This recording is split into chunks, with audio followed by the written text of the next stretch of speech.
Hay silencios que no son paz, sino que son formas de castigo y control, porque no siempre se hace daño levantando la voz. A veces el silencio es usado como un arma para quitarle la existencia al otro. ¿Por qué te duele tanto cuando tu pareja deja de hablarte?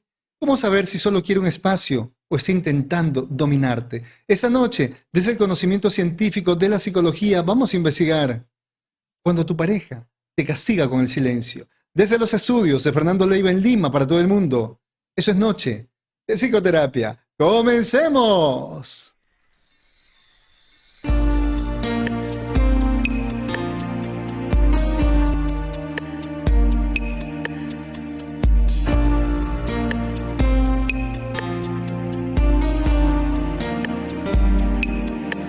En esa noche estrellada me enamoré de tu mirada y una estrella que viajaba se enamoró de nuestras almas. Muy buenas noches, mis queridos amigos. Gracias por estarme acompañando en esta nueva entrega de Noche de Psicoterapia. Muy contento porque vamos a desarrollar un tema interesante, un tema que sucede constantemente en las relaciones de pareja. Vamos a tratar de analizar un poquitito el tema del silencio. Hay un silencio que se utiliza como castigo, pero para eso también vamos a entender qué es lo que ocurre con esta dinámica. Cuando uno de los integrantes de la relación de pareja decide no hablar, decide mantener silencio. Y para eso vamos a revisar una situación que tal vez muchos van a reconocer. Van a imaginarse por un momento que cada vez que tú intentas tocar un tema, sobre todo un tema un tanto difícil, un tema importante para ti, pero siempre encuentras en tu pareja el mismo patrón, siempre el mismo resultado. A ver, si esta persona, con lo que tú dices, se siente cuestionada, si esa persona no responde, o tal vez solamente contesta con sí, no, o tal vez si hace distancia, de repente te deja de responder los mensajes y se vuelve cortante. Pero sobre todo, atención, si este silencio va acompañado de molestia. A ver, trata de recordar eso. Que tal vez tu pareja, ante alguna discusión, un desacuerdo, no solamente hace silencio, sino que también te mira con desprecio. Y sobre todo, puede pasar horas, puede pasar días así. Entonces, en ese momento, tú te preocupas, tú te desesperas, tú le mendigas que te devuelva la comunicación. Incluso comienzas a disculparte por cosas que no has hecho. O sea, tú no entiendes por qué la magnitud de esta reacción en tu pareja, pero sin embargo, tú decides rogar, decides incluso pedir perdón. ¿Para qué? Para que vuelva la conexión. Ahora, cuando por fin esta persona te habla, ¿qué es lo que tú dices? ¿Qué es lo que tú crees? Que la relación ya se reparó, que esa relación ya está bien. Pero con el tiempo, tú te vas dando cuenta de lo siguiente, que tu pareja no está haciendo silencio para regular sus emociones, para controlarse, sino que te estaba castigando con el silencio. ¿Para qué? Para tener poder, para tener dominio en la relación y poder tener dominio sobre ti. Ese es el silencio castigador, el cual vamos a desarrollar esta noche en el programa. Pero para eso, primero tenemos que entender lo siguiente. Sí, hay un silencio que tiene como propósito castigar a la pareja, pero no todo silencio es castigo. Y eso es necesario entenderlo porque no se va a convertir eso en una moda, ¿no? Que cada vez que la pareja hace silencio, inmediatamente le van a decir, ¿no? Es un silencio castigador. No, hay varios tipos de silencio y vamos a ver en qué consiste todo esto antes de abordar el tema a profundidad sobre el silencio castigador. Primero, a veces el silencio puede ser una pausa sana, un tiempo donde la persona necesita bajar la intensidad emocional. No sabe qué hacer con sus emociones, por lo tanto, opta por el silencio. Tal vez le va a servir para qué, para procesar una ofensa. Oye, no entiendo lo que tú acabas de decir. Necesito silencio, necesito tiempo. Tal vez para vivir la tristeza después de un conflicto, porque los conflictos no dejan felicidad. Y tal vez ese conflicto fue muy fuerte y esta persona necesita también ese silencio, ese tiempo. Algunos utilizan el silencio para ordenar sus ideas sabiamente y poder tomar decisiones sin generar un problema mayor. Otras personas hacen silencio para no decir algún disparate. Ahora, este tipo de silencio no es violencia, no es maltrato, pero cuando este silencio se convierte en violencia, cuando tiene la intención de castigar, de someter y sobre todo de humillar, y vamos a entender y vamos a recordar lo siguiente: la violencia es sistematizada, es decir, la persona ya se ha ido preparando para atacar con fuerza. Va a hacer lo mismo con el silencio, la persona se va preparando para hacer ese silencio. La violencia es sistematizada, es recurrente. Lo mismo va a suceder con este tipo de silencio, castigador.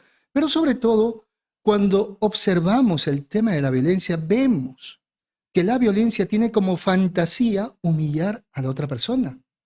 No es solamente atacar con fuerza, sino que tiene la fantasía de humillar. ¿Qué hace el silencio castigador como forma de violencia? Busca humillar, busca despreciar a la otra persona. Es ahí lo dañino de este tipo de silencio, porque el silencio es válido en cualquier situación, mientras no tenga que ver con un castigo, mientras no tenga que ver con la humillación. Entonces, no toda persona que hace silencio maltrata, pero sin embargo, hay silencios que no buscan la paz, que no buscan solucionar el conflicto. Hay silencios que buscan someter a la otra persona, que buscan tener poder sobre los demás. Entonces vamos a hablar de algunos tipos de silencio. Primero, hay un silencio defensivo o protector. ¿A qué nos referimos con el silencio defensivo o protector? Que la persona va a retirar intencionalmente la comunicación cuando se siente dañada, cuando se siente despreciada, cuando se siente humillada, invalidada. A ver, ante una prepotencia, ante una ofensa, esta persona dice: me voy a defender, pero no tengo en ese momento palabras, no tengo recursos para enfrentar esta situación tan incómoda y para proteger mi integridad psicológica y detener, atención, la conducta dañina de la otra persona, voy a hacer silencio. Es un silencio que protege, es un silencio defensivo y es necesario. Hasta aquí no estamos hablando de abuso, estamos hablando de una decisión que está tomando una persona que se siente abusada, que se siente maltratada. ¿Qué decide? En lugar de discutir, en lugar de responder de la misma manera que está haciendo su pareja, decide optar por el silencio porque no tiene más estrategias. Ese es el silencio defensivo y protector. Ahora tenemos un silencio también regulador, que sería un silencio muy sano. ¿Por qué? Porque este silencio es una pausa consciente que va a hacer la persona para poder calmarse. Pero atención con el silencio regulador.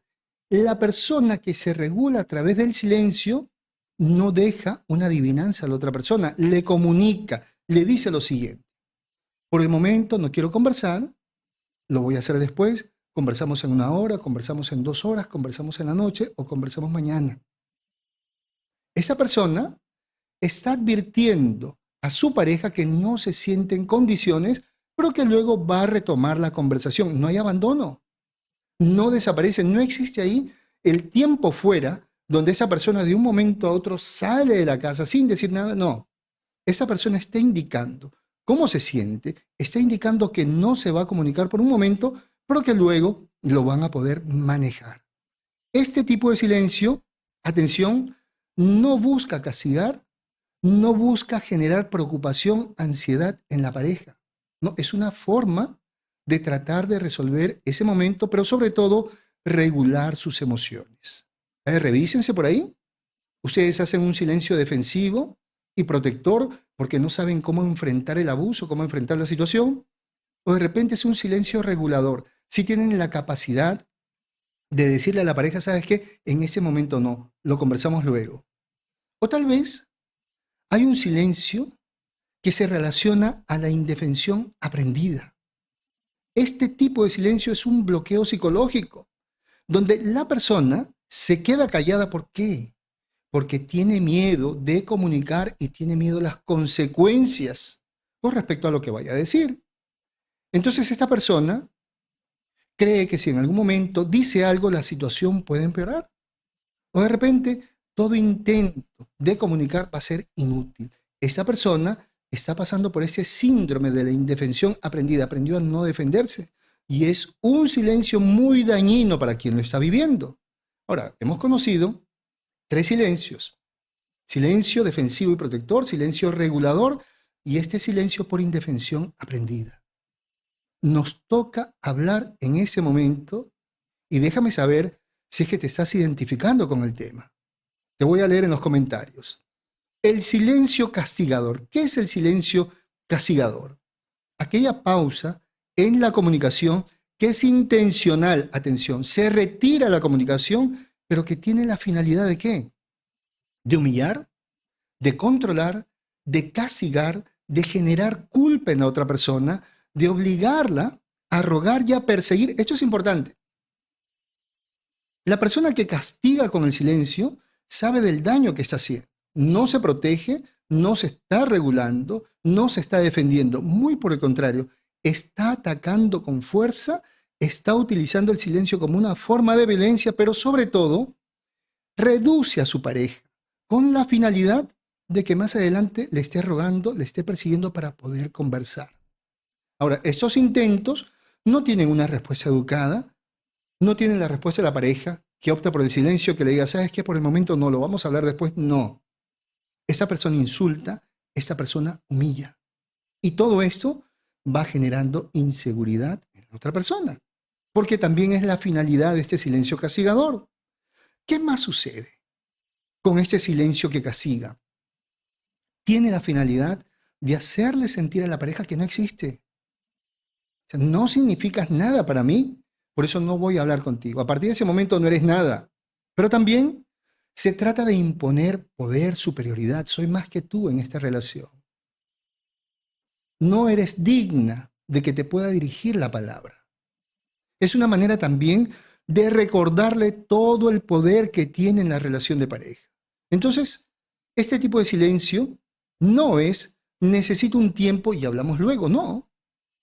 Es un tiempo que se utiliza para desaparecer, para que la pareja se quede preocupada, se quede angustiada, se quede llorando, se quede desesperada. Porque muchas veces aquí aplican en ese silencio el tiempo fuera.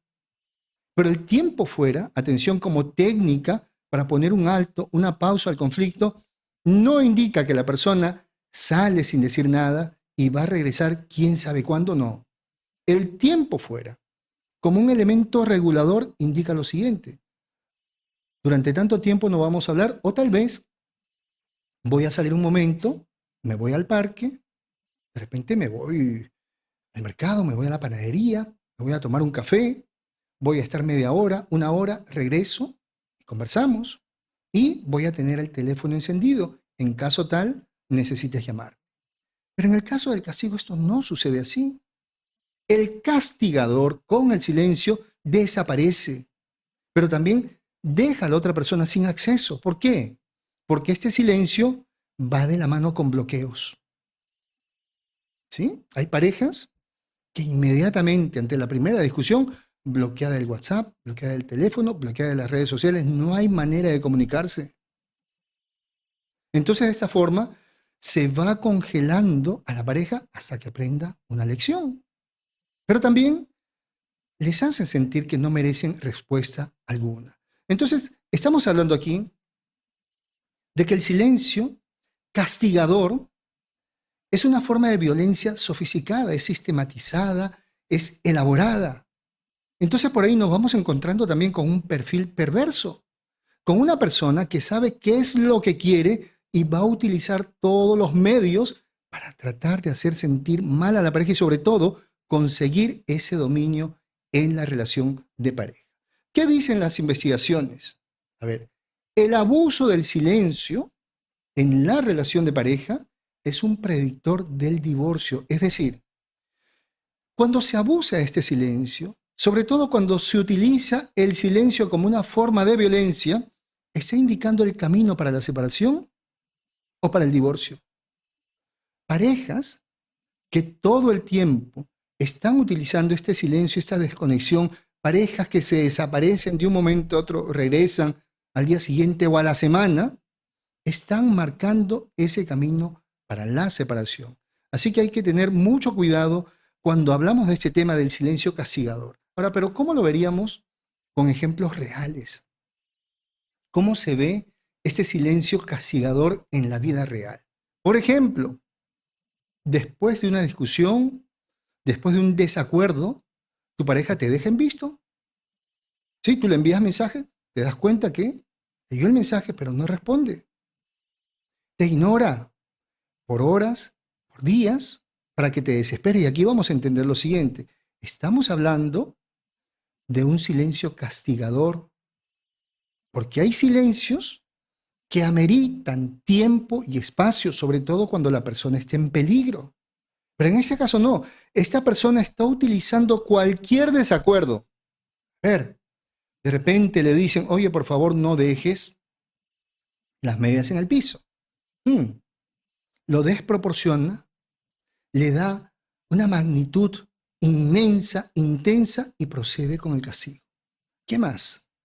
Esa persona de vez en cuando te responde con frialdad, de repente por ahí con un monosílabo, retira todo tipo de contacto como castigo, pero también esos monosílabos de sí, no, tal vez, van acompañados de miradas de desprecio, de indiferencia.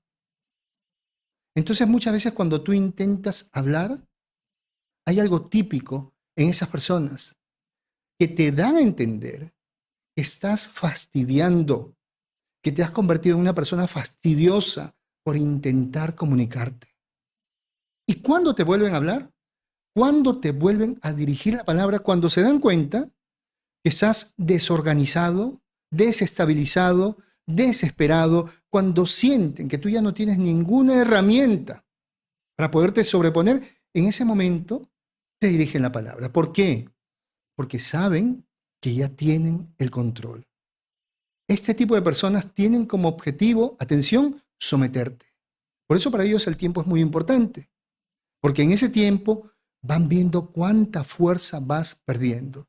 Entonces, en ese tipo de relaciones no siempre la violencia se da a través de gritos, sino que muchas veces esta violencia se presenta haciéndote sentir que ya no existes en la relación.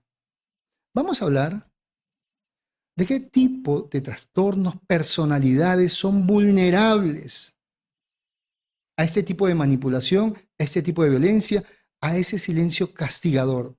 A ver, este tipo de perfiles, vamos a entender, no podemos indicar como personalidades débiles, no, sino que tienen una organización emocional, tienen una historia traumática que hace que ante el silencio ellos tengan una reacción intensa, precisamente por todo lo que han vivido. ¿A quiénes vamos a encontrar aquí? Vamos a encontrar a los TLP, personas con el trastorno límite de la personalidad. Vamos a encontrar de repente a las personas que tienen un trastorno de personalidad dependiente. A ver, estos trastornos tienen miedo al abandono. Y cada vez que alguien amenaza con la separación, y atención, ese silencio puede estar indicando una separación. Entonces, esas personas viven esa experiencia de una forma desproporcionada, con mucho miedo. ¿Qué es lo que va a pasar con la persona dependiente? Que cuando le aplican este silencio castigador, se obsesiona con reparar la relación. Va a hacer todo para que la relación vuelva a funcionar. Pero tenemos también aquí a los evitativos, a los tímidos. ¿Qué pasa con estas personas? ¿Por qué son tan vulnerables ante este silencio castigador?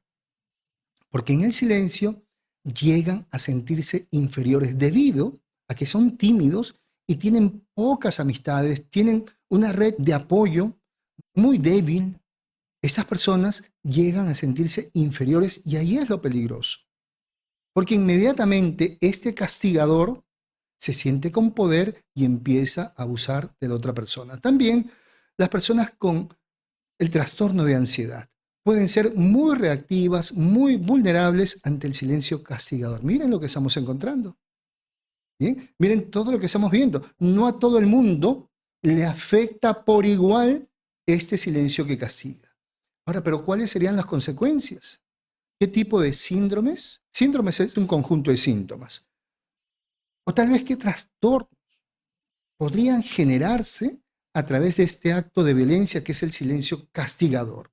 La persona, si es que este acto, atención, del silencio castigador es constante, va de la mano con el desprecio, se vuelve crónico, la persona podría generar en el tiempo depresión, ansiedad y estrés postraumático.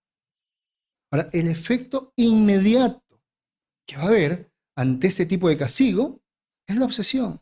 La persona se obsesiona con reparar el vínculo, pero también va a generar la indefensión aprendida. Va a haber perjudicada su autoestima. Pero por otro lado van a tratar de reorganizarse para no incomodar a la otra persona. Y esto es feo. Imagínate, tú tienes una vida y de un momento a otro tú tienes que modificarte para no incomodar a la pareja, porque si no la pareja te castiga con el silencio. Ahora, todo eso en el tiempo, sí, va generando cierto tipo de problemas. Por ejemplo, insomnio. La calidad del sueño se ve afectada significativamente. Somatización, dolores en la espalda, dolores en la cabeza, dificultad para concentrarse. ¿Qué más va a suceder? Vivir pendiente y atento por ese acceso emocional. Miren todo lo que va a ocurrir si es que ustedes se acostumbran a estar en este tipo de relaciones. Ahora, ¿por qué duele tanto el silencio? Porque eso también debemos explicarlo. ¿Por qué el silencio lastima? ¿Por qué el silencio se siente como un dolor? Y no estamos hablando de sufrimiento que sería el malestar mental, no, dolor, la parte física. Porque ante este tipo de silencio, el cerebro lo interpreta como rechazo social. Y cuando esto sucede, se activan áreas del cerebro que están relacionadas al dolor. Es por eso que mucha gente, cuando es castigada de esa manera, dice, me duele. Siento que me duele el alma, siento que me duele el corazón. Muchas veces este silencio se siente como una herida. Pero también sería bueno que nos preguntemos, ¿por qué engancha tanto este tipo de castigo? Si a ti te han aplicado en algún momento este silencio castigador y te has quedado con esa persona, tal vez te has preguntado, ¿pero por qué me aferré tanto a esta persona que me rechazaba, que me aplicaba este silencio? Porque el silencio castigador en la mente llega a ser algo así como una adivinanza. Y la persona, la víctima, se obsesiona con encontrar una respuesta. Entonces todos los días esa persona comienza a pensar, ¿qué de malo hice? ¿Cuándo volverá a conversar conmigo? ¿Cuándo regresará? Y esta obsesión por tratar de conseguir una respuesta le genera angustia. Ahora, la persona, para calmar esa angustia, comienza a perseguir a la otra persona, comienza a llamar, comienza a culparse, comienza a rodearse. Y esto en algún momento la confunde, sobre todo cuando la otra persona vuelve. ¿Qué hace la víctima? Confunde alivio con amor, cuando realmente esto era una tortura. La persona se acostumbra en el tiempo a esperar a esa pareja castigadora como si fuera un premio. Todo eso está sucediendo en la mente, miren. Y si recordamos hace un momento, ¿el silencio castigador genera dolor? Sí, mucho dolor, no solamente sufrimiento, no solamente hay un malestar en la mente, sino que también hay una parte física. Pero ¿qué ocurre cuando te duele el cuerpo, cuando sufre tu mente y vuelve esa persona y te dice, ya llegué, vamos a conversar? Sientes alivio. Y ese alivio en el tiempo tan repetitivo se va convirtiendo en una especie de droga para ti. Tu mente ha aprendido a que cada vez que esa persona regresa, tú te sientes bien. Esa es la droga humana. Este tipo de castigo a través del silencio puede generar una dependencia, una adicción afectiva. Entonces, es importante reflexionar y sobre todo no confundir el regreso con el amor. ¿Por qué? Porque a veces la persona no regresa porque te ama, sino que regresa por esa fantasía de poder que tiene sobre ti. ¿Por qué el desprecio y el silencio hacen más daño que un grito? Porque muchas veces el silencio, utilizado como castigo y desprecio, se instala como una forma de dominación. Se aprende a dominar a la otra persona. Pero también este silencio que desprecia daña la dignidad, daña la seguridad de la persona y amenaza el vínculo. Ahora, este tipo de silencio es altamente destructivo. Sí, el silencio castigador hace mucho daño porque atenta contra la valía personal de la otra persona. Entonces, el silencio unido al desprecio está indicando lo siguiente, y esa es la razón por la cual genera tanto daño. Este silencio dice lo siguiente: no vales lo suficiente, por eso no voy a hablarte. No mereces explicaciones porque no eres tan importante. Me molesta tu existencia. No quiero que estés a mi lado. ¿Qué más comunica ese silencio? Estás por debajo de lo que yo quiero. No estás a mi nivel. Miren, hay desprecio, hay humillación, hay la intención de reducir a la otra persona. Entonces, esas personas te hacen sentir que tú no mereces una respuesta porque no vales lo suficiente. Si hablamos de valía, de valor, ¿qué podemos entender? ¿A dónde nos lleva la valía? A la autoestima. Esta persona atenta contra tu autoestima, contra tu autoconcepto. Es decir, el valor que tú tienes ya no depende de ti. Depende de sus palabras, depende de su regreso, depende de que esa persona ahora te tome en cuenta. Pero ¿qué ha sucedido en la historia de esta persona que se acostumbra a castigar con el silencio y es necesario entenderlo? Vamos a saber por qué ocurre esto, porque tal vez tú digas, sí, ahora entiendo por qué mi pareja actúa así, ahora entiendo por qué castigo con el silencio. O tal vez digas lo siguiente: me doy cuenta del daño que les estoy haciendo a mis hijos. Lo primero, ese niño o esa niña aprendió estrategias pasivo-agresivas, es decir, estrategias sádicas. ¿De dónde lo aprendió? De sus padres, que se castigaban con el silencio o con el desprecio. Eran niñitos que estaban ahí en esa casa y veían a mamá y papá que no conversaban. Pasaban días, pasaban semanas y lo único que escuchaban eran insultos. ¿Qué más pasó en la infancia de esta persona? El impacto emocional fue tan fuerte que se quedaron atrapados en la etapa egocéntrica. ¿Cuál es la etapa egocéntrica? También conocida como etapa de seguridad narcisista entre los 2 y 6 años de edad.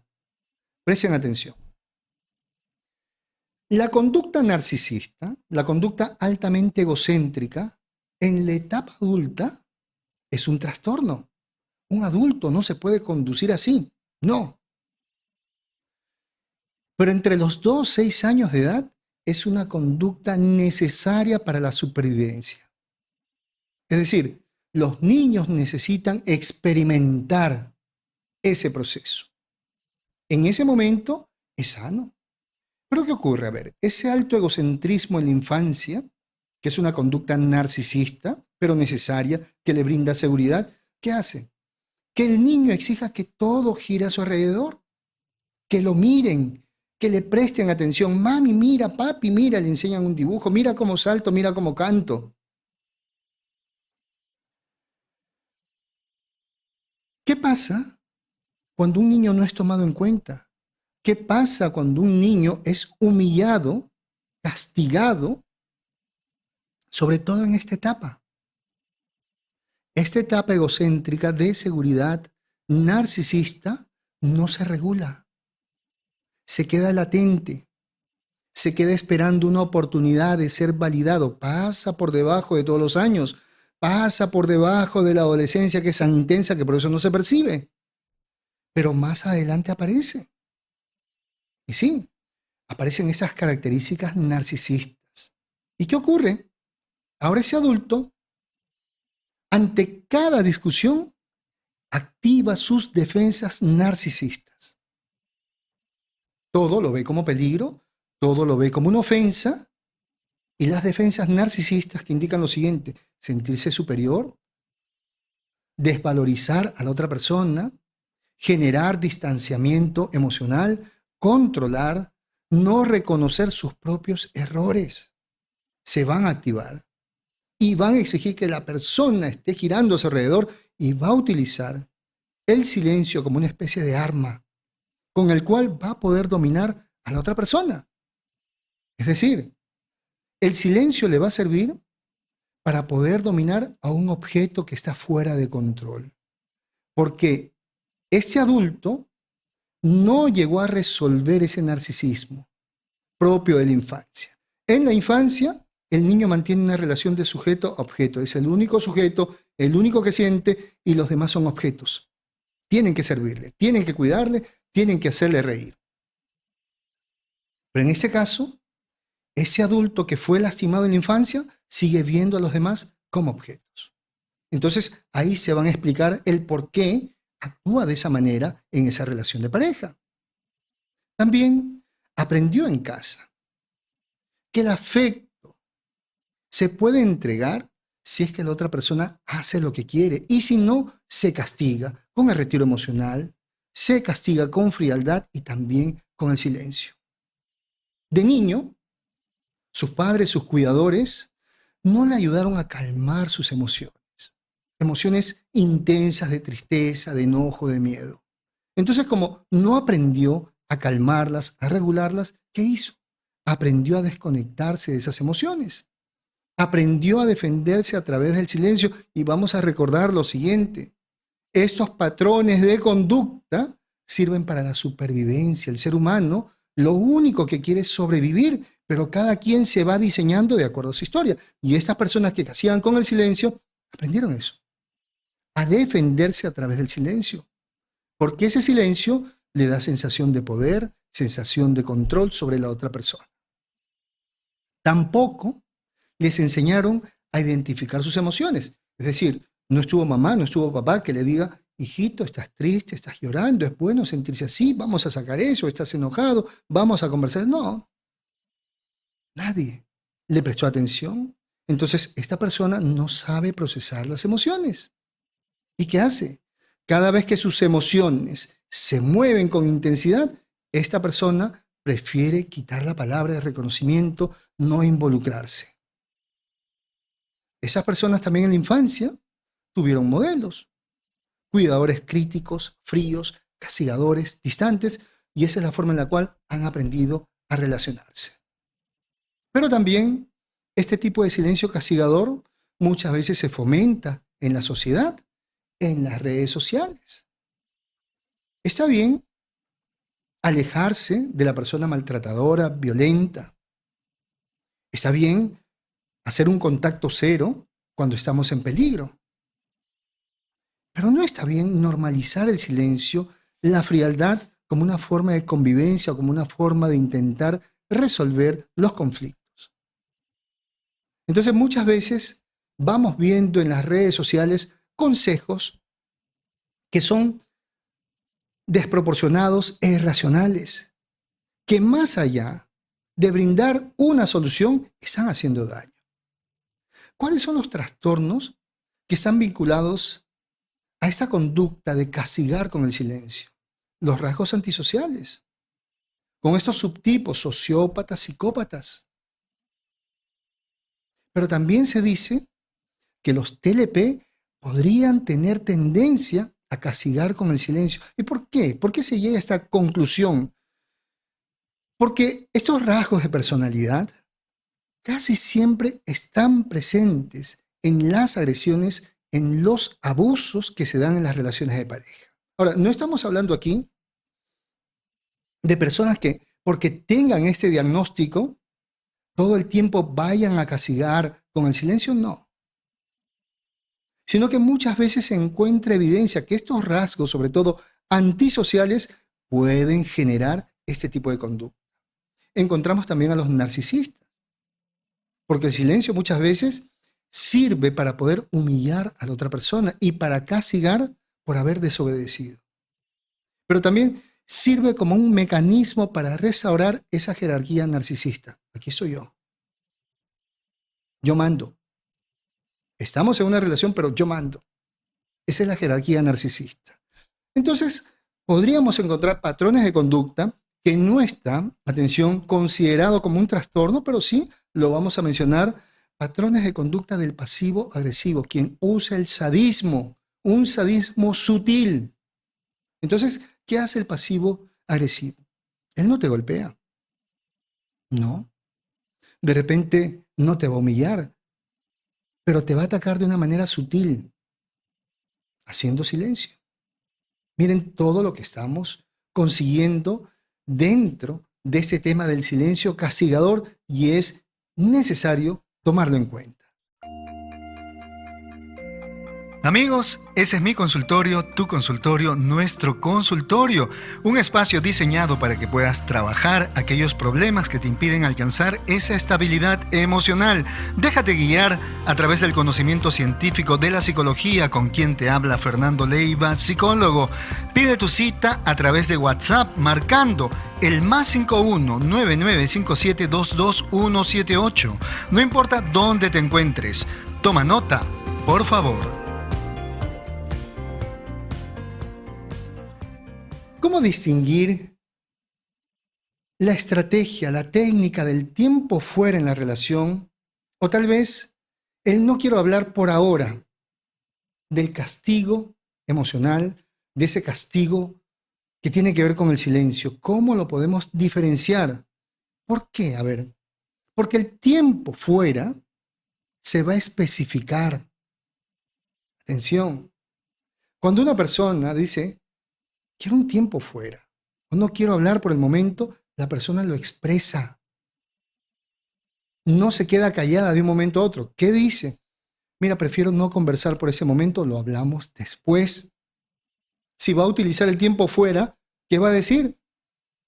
Voy a salir un momento, porque la situación está muy tensa, así que voy a salir, voy a tal lugar y regreso en tanto tiempo. Ese tiempo fuera, esa petición de silencio, de no querer conversar, es una estrategia sana porque en ese momento no se puede manejar las cosas. Pero no está siendo un castigo. El tiempo fuera y este tipo de silencio sano también tiene un límite. Es decir, la persona no desaparece durante días. No, tiene un límite. La persona regresa. Hay un límite para todo esto. Sí, en la noche hablamos, mañana lo conversamos. Y si se va de repente a la cafetería, al parque, la persona vuelve. Por lo tanto, ese retorno es seguro. Conversar, por supuesto, la persona sabe que en algún momento van a conversar. La persona dice, mi pareja está enojada, pero en algún momento vamos a conversar. Ese silencio y ese tiempo fuera no te deja atrapado, atrapada en una incertidumbre, en una adivinancia infinita, no. Sí, por supuesto, incomoda, desespera un poco, este tipo de reacción de la pareja, pero tú en el fondo sabes que esa persona va a volver a conversar contigo. A diferencia del castigo. ¿Por qué? Porque el castigo lo único que hace es buscar una reacción, una consecuencia negativa en ti. El silencio que castiga busca generarte ansiedad, es decir, preocupaciones. Busca que tú comiences a rodar, comiences a perseguir, que te sientas culpable de algo que no has hecho. Y ese castigo también busca humillarte. El silencio castigador no busca solucionar las cosas, no. Busca controlar, busca tener poder. Esa es la gran diferencia. Si tu pareja te dice, salgo un momento y ya regreso, y lo va a especificar, está bien. Puede salir. Incluso, si la situación es tensa, es una decisión sabia, pero mantiene el contacto. Si la persona te dice, por el momento no quiero conversar, lo hablamos en la noche, lo hablamos después, está bien. Tienes que respetar eso, porque en ningún momento te está humillando. En ningún momento te está generando dudas. Siendo sincera, no estoy en condiciones. Esa es la forma como podemos diferenciar del castigo. ¿Por qué? Porque hay mucha gente que también inmediatamente cuando la pareja utiliza el silencio para defenderse o para protegerse, inmediatamente dice, ¿no? Me estás violentando, me haces daño con tu silencio un momentito. Hay que aclarar, me estoy protegiendo, me estoy defendiendo en ese momento, pero no significa que no vamos a volver a conversar. Hablamos luego. Ahora, ¿qué podría hacer la víctima para recuperarse del daño y escapar, sobre todo, alejarse de una pareja que constantemente la castiga con el silencio? Lo primero, hay que definir correctamente lo que está pasando. No podemos suponer, hay que enfrentar la realidad, hay que dejar de culparse, hay que dejar de decir, seguro que hice algo malo, que por eso ya no me habla y no va a regresar nunca más. No, hay que ver el silencio insano de una manera coherente, racional.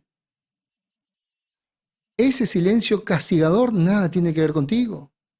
Es una forma de control emocional. Cuando tú cambias este modo de interpretar esta realidad, ya dejas de hacerte daño. Y sobre todo, al cambiar esa forma de pensar, terminas con esa falsa culpa que te mantiene atada a esa persona que te hace tanto daño. Antes de sentirte culpable, tú tienes que reflexionar, ¿realmente generé un daño? ¿Fui en contra del acuerdo? ¿Hice algo en contra de las leyes?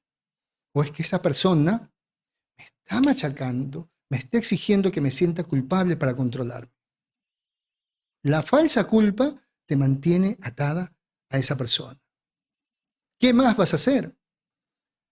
Distinguir el silencio regulador, protector, defensivo del silencio que castiga. Y ya sabes cómo lo vas a hacer. Ya sabes que el castigo busca humillación, busca poder.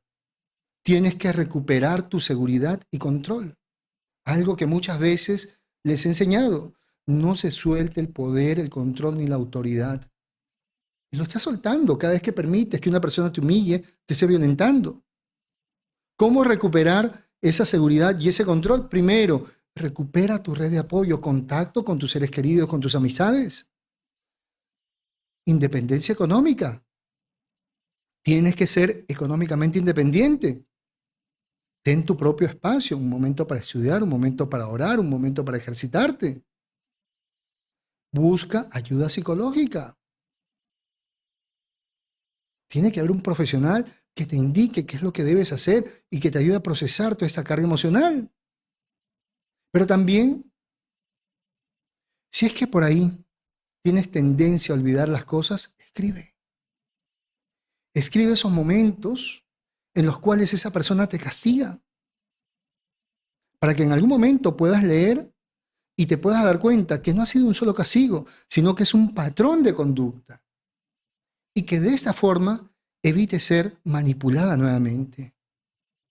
Si es necesario, tienes que buscar ayuda legal.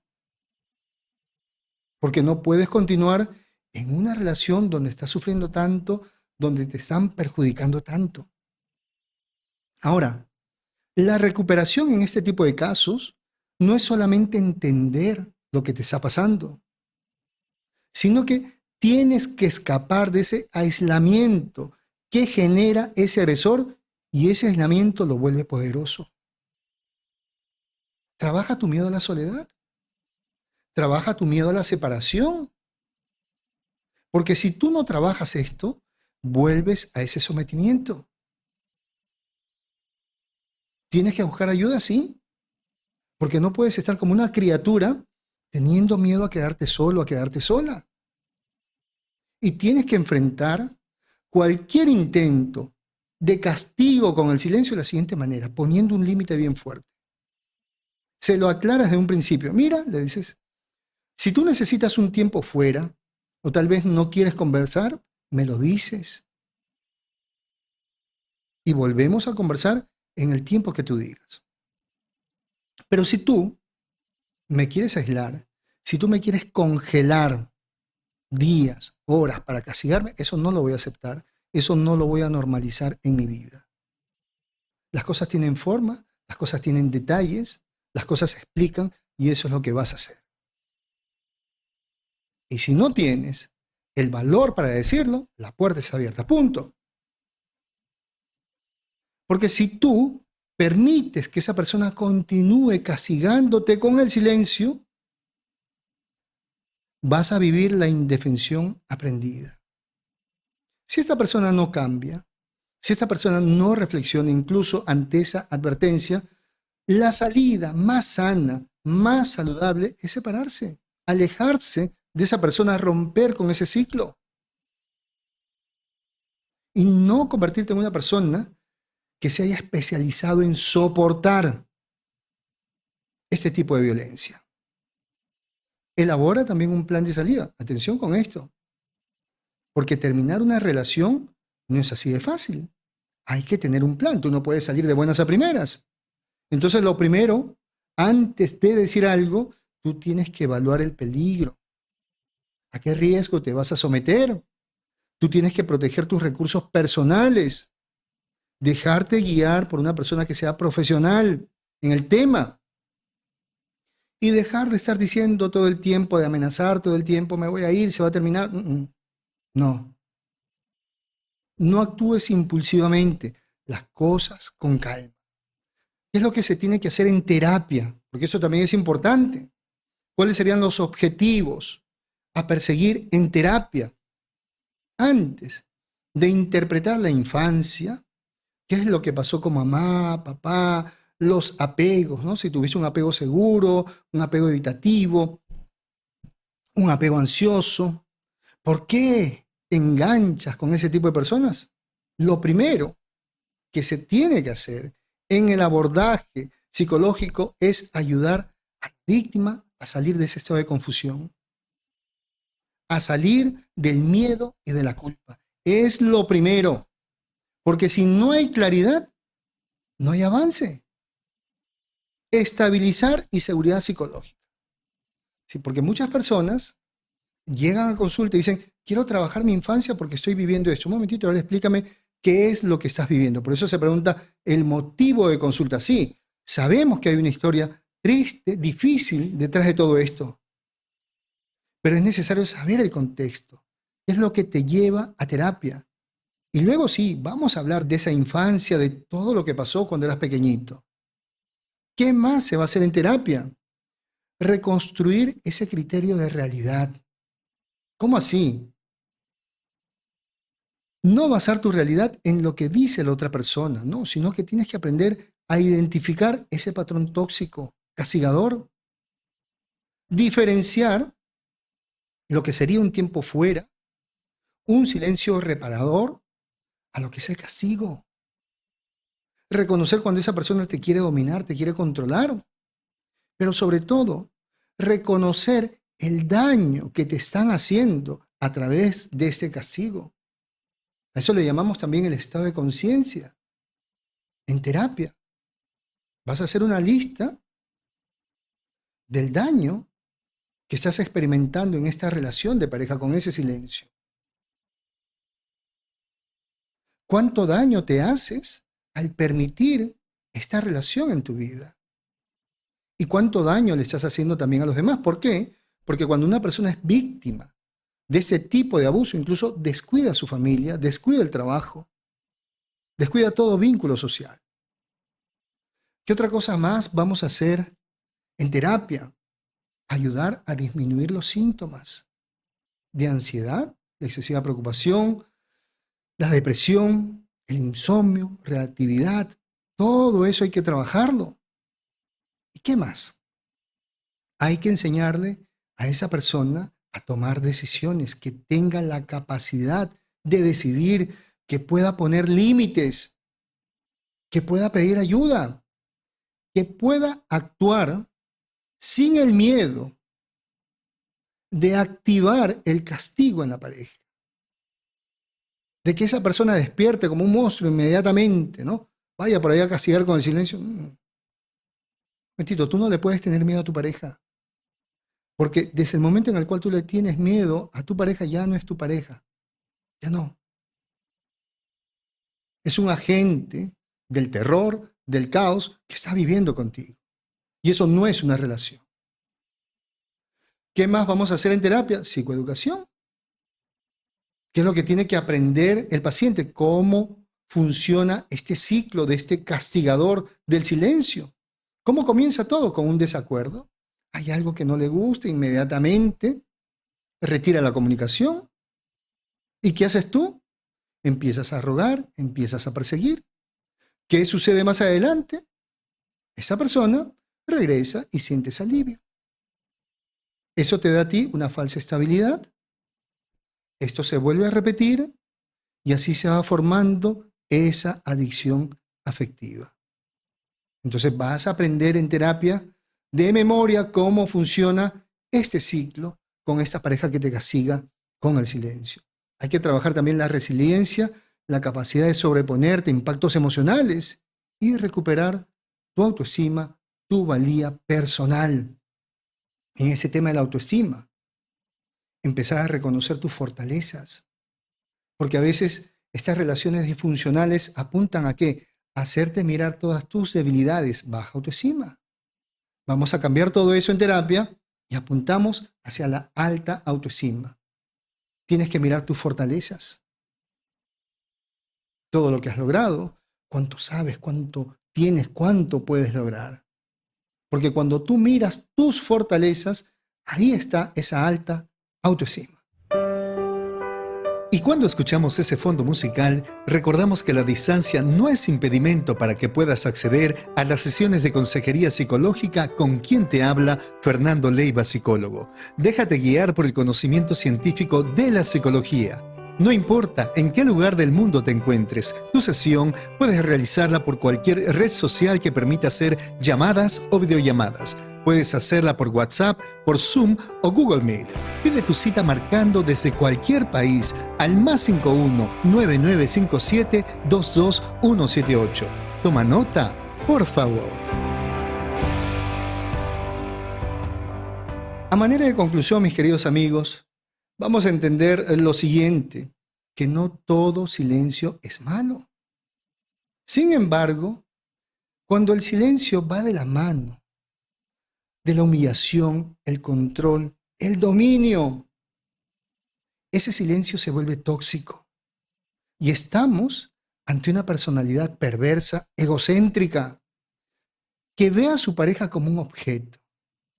Hay silencios que van buscando la paz, que de alguna manera tratan de instalar la calma, regular el ambiente. Pero hay silencios que lo único que están buscando es tener control sobre la otra persona. ¿Qué más hemos aprendido esta noche en este programa? Que si tu pareja sabe de algo que te lastima, Tú ya se lo has dicho. Por ejemplo, en ese caso, a mí me duele cuando lo haces, cuando me castigas con el silencio. Y esa persona lo vuelve a hacer una y otra vez. Atención, eso no es un error, eso es intencional, eso no es amor, eso es dominio. Porque ya le explicaste a esa persona cuánto te duele. Es necesario manejar la prevención y es algo que debemos acostumbrarnos, prevenir. ¿Por qué esperar el último momento para tratar de buscar información? Prevención, señores. Y lo vuelvo a repetir, prevención es reducir los factores de riesgo. ¿Cuáles son los factores de riesgo que tú tienes que reducir para no ser víctima de este tipo de personas? Lo primero, reducir la normalización del desprecio y del control. A ver, tú no puedes por qué normalizar cuando una persona te falta de respeto, cuando una persona te humilla, cuando una persona te controla, te quiere dominar. Eso no lo puedes normalizar. Porque si tú crees que amar es aguantar, alguien dijo por ahí, ¿no? ¿El amor todo lo soporta? No. ¿No? No hay nada que soportar. ¿Por qué? Porque el amor no es una carga. Una pareja no es una carga. Bien, entonces, amar no es aguantar. Ahora, si tú crees que si esa persona regresa después de castigarte es porque le importas, es porque te ama, estás equivocado. Eso lo tienes que cambiar. O sea, ¿cómo si tú te sientes valorado? ¿Cómo si te sientes valorada porque esa persona después de castigarte días con el silencio, tal vez se desapareció, llega esa persona y tú dices, oh, esa persona me ama, le importa a esa persona? Eso no lo puedes normalizar. Ese es un factor de riesgo que hay que eliminar. Pero también hay que reducir esa idea de que en una relación hay uno que manda y el otro aprende. Si tú piensas así, tú ya estás en peligro. Reduce también la dependencia emocional. Trabaja esa necesidad, ese desespero por compañía, por ser guiado, por ser orientado, por ser apoyado. Comienza a practicar, comienza a valerte por ti mismo. Tienes que reducir la incapacidad que tienes para tolerar un desacuerdo sin pánico. ¿Por qué? Cualquier problemita te asusta. Cualquier problemita, Dios mío, para ti es el fin del mundo, no. Es un problema. Pero la forma como tú estás viendo el problema tiene que ver con tu historial de vida, con esa historia de trauma y abandono. Pero no necesariamente tienes que actuar con ese desespero, porque si no, te van a castigar con el silencio. Por otro lado, tú tienes que aprender a no continuar en relaciones en las cuales desde un principio ya aparecen esas señales. A la semana te dejó de hablar porque algo no le gustó. Desapareció. Apareció a los días. Recién comenzando la relación y esa persona se volvió indiferente para manipularte. Si tú observas que esa persona tiene necesidad de que todo el tiempo le estés rogando, si esa persona quiere confundirte con respuestas ambiguas, y atención, si constantemente se siente superior a ti en la moralidad, eso es un peligro. ¿Por qué? Porque esa persona se quiere instalar como la autoridad en la relación. Entonces, en un vínculo sano, sí se puede utilizar el tiempo fuera. Sí se puede utilizar el silencio protector o regulador. Pero lo que no se puede aceptar es que la otra persona vaya a desaparecer, es que la otra persona te humille, es que la otra persona te quiera dominar. ¿Qué vamos a hacer? Enseñarle también a nuestros hijos a prevenir este tipo de situaciones. Hay que explicarle a nuestros hijos que el amor no le da derecho a ninguna persona a castigar emocionalmente. Sí, esa persona dice que te ama, pero no por eso te va a castigar. Porque cuando te hace sufrir, esa persona ya no te ama. Y eso se lo vas a explicar a tus hijos, a tus hermanos menores. Tienes que enseñarle que sí, toda persona tiene derecho a tomarse una pausa, tal vez hacer un pequeño silencio, pero desaparecer para someter, para castigar, eso no lo puede aceptar. Hay que enseñarles también sobre inteligencia emocional, reconocer qué es lo que sienten. Pero sobre todo, hay que enseñarles a poner límites. ¿Qué le vas a decir a tus hijos? Quien te quiere no desaparece para tener luego poder sobre ti. Quien te quiere y necesita un tiempo, un espacio, lo comunica y regresa. Enséñale a tus hijos a que no tienen que estar temblando cada vez que alguien se va, que no tienen que estar rogando por amistad. Pero sobre todo, hay algo muy importante dentro de este tema de la prevención y de cómo se lo vamos a enseñar a nuestros hijos. Y tiene que ver con el ejemplo. Hijos que ven a sus padres capaces de decir en un conflicto, en una situación difícil, me voy a tomar una pausa. Lo conversamos en una hora, lo conversamos más tarde. O tal vez voy a tal lugar, vuelvo en tantos minutos. Esos hijos aprenden a regularse. Esos hijos aprenden a no desesperarse, pero también aprenden de qué es lo que tienen que esperar en la pareja que vayan a tener. Pero esos hijos que ven a sus padres que se desaparecen, discutieron, mamá, se van una semana. ¿Qué aprenden estos chicos? A dominar, a someter a la otra persona, pero también a aguantar ese tipo de violencia. Entonces, la prevención no se predica. El enseñar a nuestros hijos no es solamente con palabras. Se transmite con el ejemplo.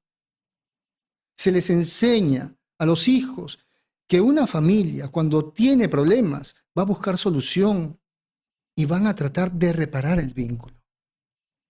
Mis queridos amigos, hemos llegado al final.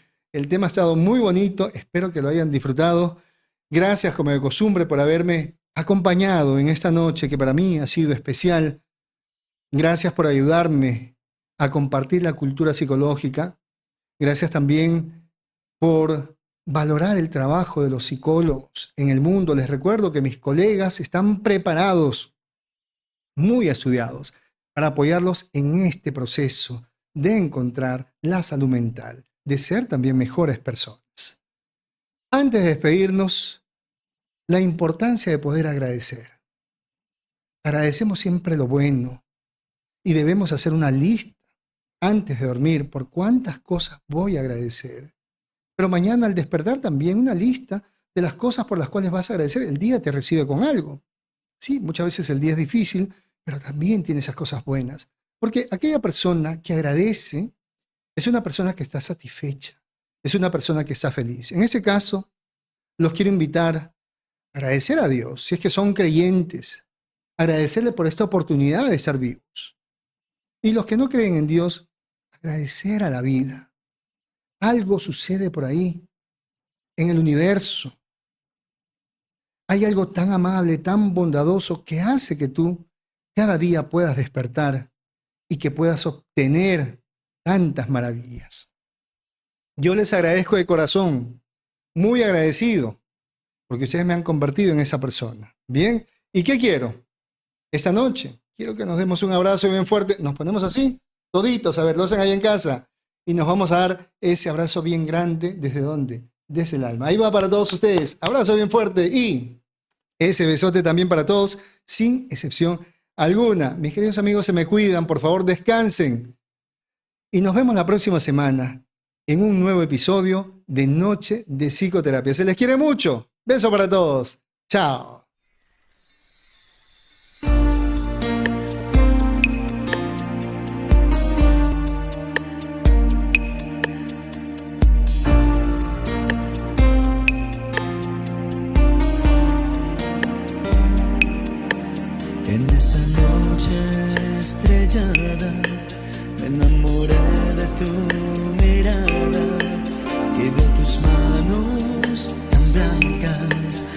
se paseaban por mi espalda. Nunca miré cara tan linda que entre susurros me decía: dame un beso desde el alma que me haga sentir la calma. Y aunque pasen muchos años,